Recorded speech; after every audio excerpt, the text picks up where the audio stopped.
मिल रहा है दोस्तों। ये न्यूज है जम्मू कश्मीर से। और कल एक बहुत ही हृदय विदारक जो है वो घटना हुई जम्मू कश्मीर में, उसी के ऊपर हम चर्चा करेंगे। न्यूज है 5 soldiers martyred in Jammu Kashmir terror attack, army says firing likely use of grenade। तो जम्मू कश्मीर में आर्मी की ट्रक पर कल आतंकी हमला हुआ है, जिस पर 5 जवान जो हैं वो शहीद हो गए हैं और हमलावरों ने फायरिंग की है। ग्रेनेड से अटैक होने का शक है और 5 जवान हमारे जो हैं वो झुलस कर शहीद हो गए हैं। इन्हीं के ऊपर हम बात करेंगे, लेकिन उसके पहले मैं आपको एक वीडियो दिखाना चाहता हूं, जो वीडियो उसी घटना की है। आपके स्क्रीन पर ये वीडियो देखने को मिल रहा है, ये वही स्थान है और आप ये देख रहे हैं, ये ट्रक है। ठीक है, ठीक है, यहां आप देखें। और ये इस समय आप देख रहे होंगे कि आपको आवाज भी आ रही होगी पुलिस की तरफ से, ये आर्मी की तरफ से जो आतंकवादियों के ऊपर फायरिंग हो रही है।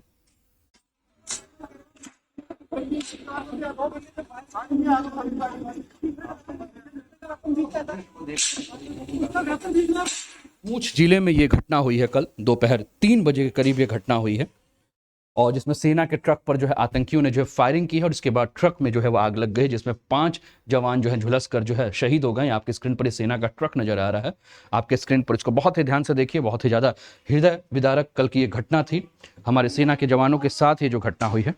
ठीक है, इसी के ऊपर हमारी चर्चा है, हम समझेंगे इस सारी चीज़ों को, क्या है न्यूज़। और जिसमें कि ये 5 जवान जो शहीद हुए हैं, लांस नायक कुलवंत सिंह, लांस नायक देवाशीष बसवाल, हवलदार मनदीप सिंह जी, सिपाही सेवक सिंह जी और सिपाही हरकिशन सिंह जी जो हैं वो शहीद हुए हैं। अब पूरी की पूरी घटना क्या है उस पर हम बात करें तो जैसा कि मैंने कहा कि जम्मू कश्मीर के पूंछ जिले में जो है वो कल दोपहर 3 बजे सेना के ट्रक पर आतंकियों ने जो है वो फायरिंग की और इसके बाद जो है वो ट्रक में आग लग गई, जिसमें झुलस कर 5 जवान जो हैं हमारे शहीद हो गए हैं, जो कि आपको आपके स्क्रीन पर नजर आ रहे हैं। और शहीदों की पहचान जो है ये की गई है। और इसमें लांस नायक देवाशीष बसवाल के बारे में कहा जा रहा है कि ये जो हैं केवल उड़ीसा से थे, बाकी जो जितने भी शहीद हमारे जवान हैं वो पंजाब से जो है वो ताल्लुक रखते थे। 4 शहीद जो है वो पंजाब के निवासी थे और सेना को शक है कि ये आतंकी जो हमले हुए हैं, जो अज्ञात आतंकी हमले हुए हैं, उसके ऊपर जो है उसमें ट्रक पर जो है वो ग्रेनेड फेंका गया है और इसी के कारण जो है वो आग लग गई है। अब नॉर्दर्न कमांड का जो हेडक्वार्टर है उसके द्वारा एक बयान जारी किया गया है और बयान को जारी करके ये बताया गया है कि जवानों को लेकर ट्रक जो है वो भिम्बर गली से पूंछ के तरफ जो है जा रही थी और काफ़ी ज़्यादा वर्षा हो रही थी, विजिबिलिटी काफ़ी कम थी और आतंकियों ने इसी का फ़ायदा उठाया है। और हमले में एक जवान जो है वह गंभीर रूप से अभी भी घायल है और उसे राजौरी के जो है सेना अस्पताल में जो है भर्ती किया गया है। जो जवान शहीद हुए हैं उनके बारे में कहा जा रहा है कि वो राष्ट्रीय राइफल्स यूनिट से थे। हम इसी टॉपिक में आगे चर्चा करेंगे कि राष्ट्रीय राइफल यूनिट्स है क्या और कितने भागों में हैं, उनमें जवानों की संख्या कितनी है, उनकी भर्तियां क्यों होती है और क्यों राष्ट्रीय राइफल्स की महत्ता इतनी ज़्यादा है भारतीय सेना में, इस पर भी हम बात करेंगे। तो कहा जा रहा है कि ये सब राष्ट्रीय राइफल्स के जवान थे और इन राष्ट्रीय राइफल्स के जो जवान हैं इनको आतंकियों के खिलाफ ऑपरेशंस के लिए जो है उस एरिया में लगाया गया था। इसके पहले सेना के अधिकारियों की तरफ से जो बयान आया उसमें यह कहा गया था कि ये जो मृत्यु हुई है, ये मृत्यु जो है वो ट्रक में आग लगने से हुई है। और कुछ देर तक तो ये बताया जा रहा था कि जो ट्रक में आग लगी थी, क्योंकि वर्षा हो रही थी तो हो सकता है कि बिजली के गिरने के कारण जो है ये घटना हुई होगी, है ना। लेकिन उसके बाद जो बात हुई पता चला कि नहीं, ये बिजली गिरने की घटना नहीं थी, यहां आतंकियों ने जो है वो क्या किया था, ग्रेनेड से जो है वो हमला किया था। आप अपने स्क्रीन पर इस तस्वीर को भी बड़े ध्यान से देखिए। आतंकी हमला भट्टा डोरियन जंगल में हुआ और यह इलाका जो है पूंछ से 90 किलोमीटर की दूरी पर है। ये सेना के जवान का कि जो है ये भारतीय सेना के ट्रक नजर आ रहे हैं जिसमें आपको आग लगा हुआ देखने को मिल रहा है। अब थोड़ा सा आपको समझना होगा कि यह घटना भारत के लिए बहुत ही चिंता का विषय क्यों है। आप जानते हैं दोस्तों, क्योंकि अभी भारत जो है इस वर्ष जो है वो G20 की जो है अध्यक्षता कर रहा है और G20 की जो अध्यक्षता कर रहा है उसके चलते G20 की जो टूरिज्म मीट है वो मीट जम्मू कश्मीर में हो रही है। और कहा यह जा रहा है कि पूरा का पूरा जो घटना है ये पाकिस्तान प्रायोजित घटना है, पाकिस्तान का इसमें हाथ हो सकता है। इसके में जो डिफेंस एक्सपर्ट हैं, रिटायर्ड मेजर जनरल पीके सहगल, वो ये बता रहे हैं कि देखिए पूरी की पूरी जो घटना है इसमें कहीं ना कहीं जो है वो हमारे तरफ से सतर्कता की कमी थी और ये स्टैंडर्ड ऑपरेटिंग प्रोसीजर है कि जब कभी खराब मौसम होता है, बारिश होती है, फॉग होता है, तो आतंकी जो है हमले के लिए इस समय को जो है मुनासिब समझते हैं। और जिस समय यह घटना हुई थी उस समय जो है वो काफी तेज वर्षा उस क्षेत्र में हो रही थी, जिसके चलते दृश्यता, विजिबिलिटी जो है वो काफी कम थी। अब राष्ट्रीय राइफल्स के बारे में हम कहें तो राष्ट्रीय राइफल्स के जवान जो होते हैं दोस्तों, वो हाई लेवल्ड के जो है वो ट्रेंड होते हैं। और ये ऐसे समय में जब हमला जब इनके ऊपर होता है तो कंपनी को जो है वो काफी सतर्क रहना चाहिए। और कहा जा रहा है कि उनकी सतर्कता की जो कमी थी, इसी का फायदा जो है वो पाकिस्तान के द्वारा उठाया गया और इसके ऊपर हमला हुआ है। ठीक है, उसके बाद कहा जा रहा है कि इस पर सर्च ऑपरेशन जारी हुआ है, सर्च ऑपरेशन जो है किया जा रहा है। अब आपको ध्यान ये भी रखना है, क्योंकि जब मैंने इस बात को कहा तो मैंने कहा कि अभी जो है भारत में जो है G20 का भारत अध्यक्षता कर रहा है। आप अपने स्क्रीन पर G20 का लोगो देख रहे हैं, इसका थीम नजर आ रहा है, one earth, one family, one future, वसुधैव कुटुंबकम के साथ हम इस मिशन को लेकर आगे चल रहे हैं। तो 23 और 24 मई को दोस्तों कश्मीर में G20 का टूरिज्म मीट हो रहा है। और कुछ दिन पहले आपको याद होगा कि होम मिनिस्टर अमित शाह जी जो है वो कश्मीर गए थे और उन्होंने कश्मीर की सुरक्षा को लेकर बात किया था। उन्होंने कहा था कि किसी भी प्रकार से कोई भी सुरक्षा में ढील नहीं होनी चाहिए, क्योंकि अगर G20 समिट के आसपास इस प्रकार की कोई भी घटना होगी तो भारत का जो है वो वृक्ष के पटल पर अगर हम बात करें तो कहीं ना कहीं छीछा लेदर हो सकता है। भारत की जो एक इमेज है वो इमेज खराब हो सकता है। और जैसे अमित शाह जी वहां से वापस आए उसके बाद ये घटना देखने को मिल रही है। ठीक है, तो कुल मिलाकर बार बार अमित शाह जी का ये कहना था कि पाकिस्तान की पूरी प्रयास होगी, पूरा कोशिश होगा कि वो G20 के पहले इस प्रकार का कोई घटना करेगा, और ये घटना देखने को मिल रहा है।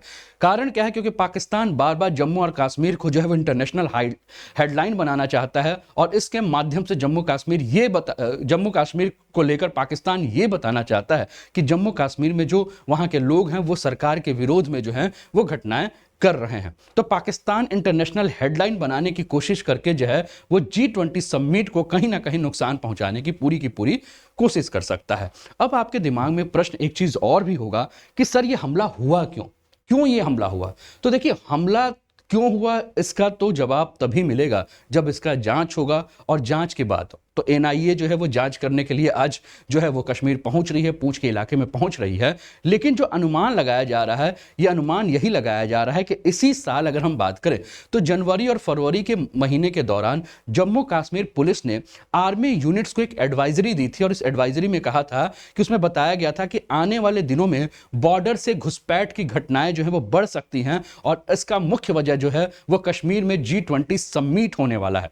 पुलिस ने जो एडवाइजरी दी थी उस एडवाइजरी में यह भी कहा था कि पाकिस्तान के कब्जे वाला जो कश्मीर है वहां के मस्जिदों से लाउड स्पीकर से जो है घोषणा की जा रही है कि वॉलेंटियर्स यानी कि आतंकी कुछ समय के लिए कश्मीर में जिहाद को जो है वो फिर से शुरू करें। और एडवाइजरी का एक रिपोर्ट जो है मैं आपके सामने रख रहा हूं, ये देखिए, ये एडवाइजरी की रिपोर्ट है जो कि आपके स्क्रीन पर देखने को मिल रही है। और इस रिपोर्ट के माध्यम से अगर हम बात करें, ठीक है ना, इस रिपोर्ट के माध्यम से अगर हम बात करें तो ये आप देख रहे हैं, सब्जेक्ट है इनपुट रिगार्डिंग G20 समिट, आपके स्क्रीन पर देखने को मिल रहा है। और आप क्या देख रहे हैं? वॉलेंटियर्स टू ज्वाइन द जिहाद brigade in Kashmir for limited period. ठीक है ना, ये वॉलेंटियर्स यानी कि आतंकियों को कह रहे हैं कि जिहाद समिट जो है वो आप कुछ समय के लिए ज्वाइन कीजिए, शामिल हो जाइए इसमें। ठीक है, इसके अलावा क्या बात की जा रही है? The announcement said that those willing to cross over will be trained and equipped with arms to disturb the G20 summit in Kashmir. तो ये पूरा का पूरा इनपुट जो है ये जम्मू कश्मीर पुलिस के द्वारा जो है वो आर्मी को दिया गया था, जिसमें कहा गया था कि घुसपैठ हो रहे हैं।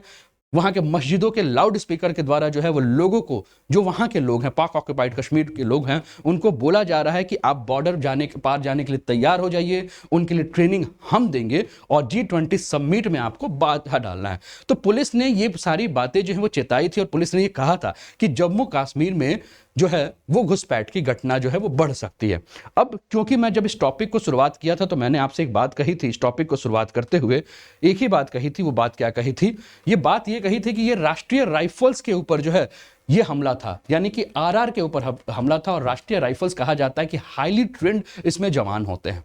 तो राष्ट्रीय राइफल्स के बारे में थोड़ी सी जानकारी जो मैं इंटरनेट के माध्यम से और बाकी सारे माध्यम से लेकर आया हूं, आपके सामने जो है वो साझा करता हूं। आप देखिए, आपके स्क्रीन पर जो है राष्ट्रीय राइफल्स के जवान हैं और यहां लिखा हुआ है न्यूट्रलाइजिंग एक्सपर्ट्स, यानी कि ये पूरी तरह से ट्रेंड क्यों होते हैं। राष्ट्रीय राइफल्स के जवानों को ट्रेंड इसलिए किया जाता है कि आतंकी कहीं भी घटना होगी तो उसको न्यूट्रलाइज करने के लिए इन्हीं को भेजा जाता है।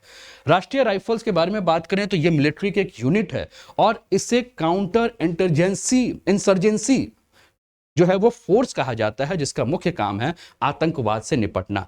जब कभी हमारी जो जनरल यानी कि सामान्य सेना है किसी भी मामले से निपटने में जब सक्षम नहीं होती है तो वहां भेजा जाता है राष्ट्रीय राइफल्स को। और इनका मुख्य जो है सबसे ज्यादा अगर हमें देखने को मिलेगा तो कश्मीर में देखने को मिलता है। क्यों? क्योंकि कश्मीर में जिस प्रकार से आतंकवाद की घटनाएं बढ़ी थी, राष्ट्रीय राइफल्स के जवानों को जो है वहां भेजा गया था कश्मीर में जो है वो आतंकवाद को जो है वो न्यूट्रलाइज करने के लिए, उनको सफाया करने के लिए, तो उनका निपटारा करने के लिए। और राष्ट्रीय राइफल्स इसमें बहुत ज्यादा सफल भी रही।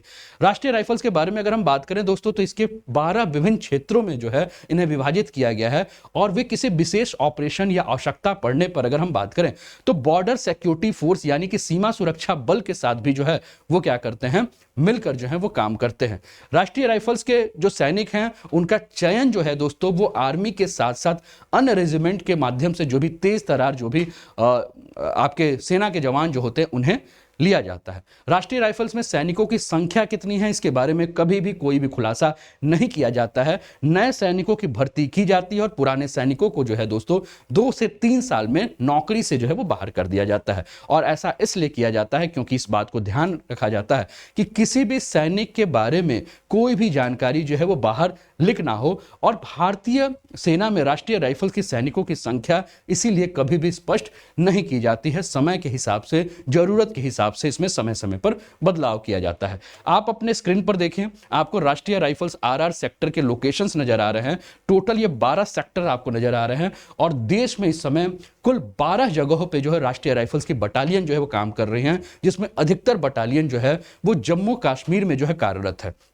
1994 की बात करें तो 1994 में राष्ट्रीय राइफल्स में 5000 जो है वो सैनिक थे और इस सारे के सारे मैक्सिमम सैनिक की अगर हम बात करें तो जम्मू कश्मीर में जो है वो अपनी सेवा दे रहे थे। वर्तमान में कहा जा रहा है कि राष्ट्रीय राइफल्स की 30 बटालियन है और 25,000 से ज्यादा सैनिक जो हैं एक अनुमान के आधार पर कहा जा रहा है कि इसमें सेवा दे रहे हैं। आप देख रहे हैं सेक्टर 1 जो है वो अनंतनाग, सेक्टर 2 कुलगाम, सेक्टर 3 मानस बल, सेक्टर 4 डोडा, सेक्टर 5 बारामूला, सेक्टर 6 पूंछ, sector 7 Kupwara, sector 8 Kupwara, sector 9 Kishtwar, sector 10 Baramulla, 11 Banihal और 12 बड़गाम। ये मैक्सिमम जो आप देख रहे हैं कि ये आपको राष्ट्रीय राइफल्स के जवान जो हैं वो कश्मीर में ही सेवा देते हुए नजर आ रहे हैं। ठीक है, अब आगे बढ़ के एक बात और भी करते हैं। आपके स्क्रीन पर जो एक ये इमेज दिख रहा है दोस्तों, इस इमेज को बहुत ध्यान से देखिए तो ये आपको क्या दिख रहा है, एक भगवा झंडा दिख रहा है और भगवा झंडा के ऊपर आप स्वास्तिक का निशान देख रहे हैं जिसको तीर से मारा जा रहा है और ऊपर लिखा गया है people's anti fascist front. People's anti fascist front जिसको शॉर्ट में PAFF कहते हैं और ये पाकिस्तान बेस्ड आतंकवादी संगठन है जिसको समर्थन जैसे मोहम्मद जैसे आतंकवादी संगठन का मिला है। कश्मीर में जब दोस्तों आर्टिकल 370 हटाया गया तो सबसे पहले जो नाम आया आतंकवादी संगठन का वो आया PAFF का। ये आतंकवादी संगठन जो है ये अंसार गजवत उल हिंद में मारे गए कमांडर जाकिर मूसा से प्रेरित है, जो वैश्विक आतंकी संगठन अलकायदा का काफी वफादार जो है माना जाता है। और कल की जो घटना हुई है उस घटना के बाद इसी संगठन ने जो है इसकी जिम्मेदारी ली है। तो ये पहला न्यूज था दोस्तों जो आप लोगों के लिए आपके स्क्रीन पर आपको देखने को मिल रहा है ना? ठीक है ना, क्लियर है? ये पहला न्यूज आपके स्क्रीन पर देखने को मिला जिसमें मैंने कल की जो घटना हुई है उसके बारे में बात की है, आपको बताया। उम्मीद है कि आपको समझ में आया होगा, है ना, कि कल की घटना क्या हुई, कौन सा आतंकवादी संगठन जो है इसमें जुड़ा हुआ है। ठीक है, सारी बातें मैंने बताई है और अगर ये सारी बातें आपको समझ में आई होगी, उचित लगे तो आप लोग चैनल को सब्सक्राइब जरूर कर दीजिए। क्लासेस के लिंक को जो है वो अपने सारे मित्रों के साथ शेयर कर दीजिए कि उन्हें भी इसकी जानकारी हो। राष्ट्रीय राइफल्स जो हैं वो क्यों उनको हाईली जो है वो ट्रेंड माना जाता है, उनके काम क्या हैं वो भी मैंने आपको बताने का एक प्रयास किया है। दोस्तों इसके अलावा अगर हम बात करें, अभी और भी टॉपिक्स हैं, इस पर हम चर्चा करेंगे, लेकिन इसके अलावा अगर हम बात करें दोस्तों, तो अगर आप चाहते हैं स्टेट पीएससी, यूपीएससी किसी भी कैटेगरी में टॉप होना, रैंक 1 लाना, तो अनअकैडमी के इंडिया के टॉप एजुकेटर्स के गाइडेंस में आप अपने सपने को साकार कर सकते हैं, जैसे दिव्या सेकरवार ने यूपी पीसीएस रैंक 1 लाकर अपने सपने को साकार किया है। अनूप 10 के कोड के माध्यम से अनअकैडमी के किसी भी कोर्स में आप सब्सक्रिप्शन लेके इंडिया के टॉप एजुकेटर के गाइडेंस में आप तैयारी कर सकते हैं। इस समय दोस्तों अनअकैडमी 25% फ्लैट ऑफ चला रहा है। 2025 के लिए टारगेटेड एक बैच चालू हो गया, और सबसे खासियत क्या है 2025 के टारगेट बैचेस के लिए कि अगर आप 2 साल का सब्सक्रिप्शन लेते हैं तो आपको 1 साल का सब्सक्रिप्शन फ्री, यानी कि 9,000 रुपए में आप 3 साल जो है वो पढ़ सकते हैं। 3,000 रुपए महीने के हिसाब, सालाना के हिसाब से आपको पड़ेगा। अगर आप 2025 की तैयारी कर रहे हैं तो आप इसका लाभ उठा सकते हैं। अगर आप 2024 की तैयारी कर रहे हैं तो 7,124 रुपए में आपको 1 साल के सब्सक्रिप्शन के साथ 1 साल का सब्सक्रिप्शन आपको फ्री मिलेगा, और इसके लिए आप अनूप 10 कोड का जब यूज करोगे तो आपको इसका लाभ मिलेगा। बात समझ रहे हैं? इसके अलावा दोस्तों अनअकैडमी पर ये सारे ऑफर्स, ये क्लासेस चल रहे हैं, इसका आप सभी का जो है लाभ उठा सकते हैं। अनअकैडमी का ऐप कैसे डाउनलोड करना है दोस्तों? गूगल के प्ले स्टोर पे जाइए, अनअकैडमी लर्निंग ऐप सर्च कीजिए, अपना मोबाइल नंबर रजिस्टर्ड कीजिए, कंटिन्यू कीजिए। जिस भी गोल में जा रहे हैं आप, किसी भी स्टेट पीएससी के लिए या स्टेट में होने वाले एग्जाम के लिए, कोई भी आपका जो गोल है उसको चूज कीजिए, लैंग्वेज चूज कीजिए, है ना, और उसके बाद उस क्लास में जाइए। आपको कोड एक यूज करना होगा क्लास को देखने के लिए या सब्सक्रिप्शन लेने के लिए, वो कोड है अनूप 10। इस कोड के माध्यम से जुड़कर आप लाभ ले सकते हैं। काफी सारे एडवांटेज हैं, इसका भी आप फायदा उठा सकते हैं। चलिए बढ़ते हैं।